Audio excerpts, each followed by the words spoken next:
Assalamualaikum warahmatullahi wabarakatuh. Saya Muhammad Fatih ingin menjelaskan tentang pengertian linguistik sistemik fungsional atau disingkat LSF. Adalah teori linguistik yang diperkenalkan oleh Michael Alexander Kirkwood. Sesuai dengan namanya, LSF melihat secara bahasa itu fungsional dan sistemik. Kata fungsional dalam LSF bermakna bahasanya mempunyai fungsi tertentu dan digunakan oleh pengguna untuk fungsi dan tujuan tertentu. Sementara kata sistemik pada LSF bermakna bahasa merupakan sistem pilihan. Ketika seseorang menggunakan bahasa, seseorang dihadapkan pada pilihan-pilihan bahasanya, misalnya kalimat-kalimat tertentu dan kata-kata tertentu.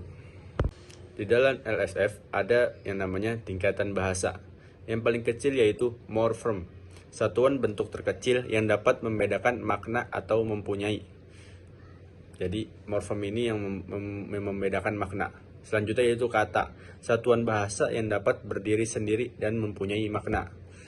Di atas kata yaitu ada frase, gabungan dua kata atau lebih yang bersifat non-predikatif. Di atas frase yaitu ada klausa, penggabungan kata yang mempunyai unsur sekurangnya subjek dan predikat. Disebut klausa. Klausa adalah tingkatan di atas frase. Kalimat yaitu atau klausa kompleks, satuan bahasa yang mempunyai pola intonasi final. Perbedaan antara klausa dan kalimat terletak pada intonasi finalnya. Selanjutnya yaitu metafungsi. Di dalam LSF ini mempunyai metafungsi. Yang pertama yaitu fungsi ideasional. Bahasa digunakan untuk mengungkapkan pengalaman. Kita menggunakan bahasa untuk menyampaikan isi maksud sebagai hasil dari observasi kita. Yang kedua yaitu fungsi interpersonal. Bahasa digunakan untuk berinteraksi antara pembicara atau penutur dengan pendengar atau pembaca. Yang ketiga yaitu fungsi tekstual. Digunakan untuk mengorganisasi informasi terkait dengan penciptaan teks dalam konteks tertentu. Ketiga fungsi ini bekerja sekaligus ketika seseorang menggunakan bahasa. Di dalam LSF ini ada yang namanya leksiogaritma.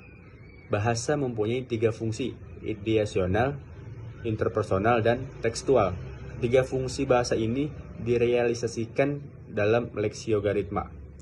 Dari kata leksis, yaitu kata yang sedang digunakan dalam teks, dan gramatika adalah struktur atau sistem bahasa.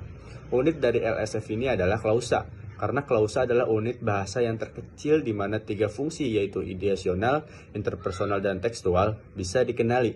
Leksiogaritma pada dasarnya berbicara mengenai sistem klausa, di mana klausa merupakan sumber makna yang digunakan untuk mewujudkan atau merealisasikan metafungsi bahasa.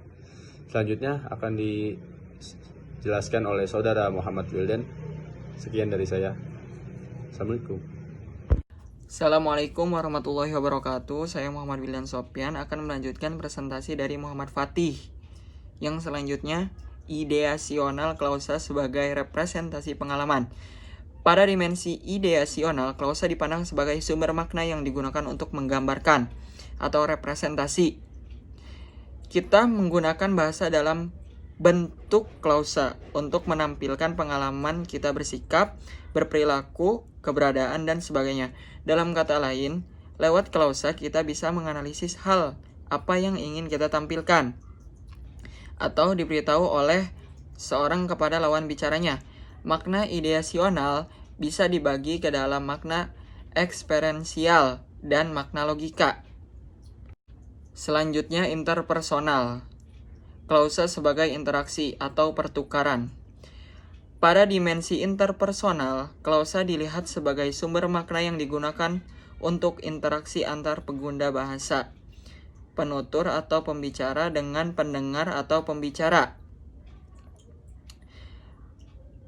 Ketika seorang menggunakan bahasa, bahasa digunakan sebagai alat komunikasi dengan orang lain. Karena itu, bahasa mengandung makna interaksi di antara pihak yang melakukan komunikasi.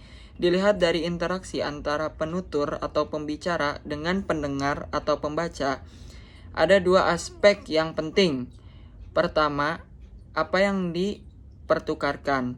Hal apa yang dipertukarkan ini bisa dibagi ke dalam informasi dan barang atau jasa. Kedua, posisi penutur atau pembicara. dengan pendengar atau pembaca. Apakah seorang berposisi sebagai pemberi ataukah peminta? Posisi memberi dan meminta ini harus dilihat dinamis, bukan statis.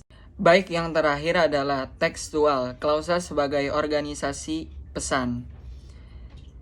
Pada dimensi tekstual, klausa dipandang sebagai sumber makna yang digunakan untuk mengorganisasikan informan atau pesan. Kita menggunakan bahasa untuk menyampaikan sesuatu kepada orang lain. Dalam berkomunikasi, seseorang menyampaikan informasi dalam bentuk tuturan-tuturan yang berupa klausa. Klausa yang berisi tentang informasi tersebut disusun dan diorganisasikan sehingga informasi itu dimengerti dan diterima oleh orang lain. Ada dua aspek penting. Aspek yang pertama adalah penyusunan tema dan rema. Informasi yang dipandang penting disebut tema, diletakkan di awal, kemudian diikuti oleh informasi peletakan yang tidak penting, disebut rema.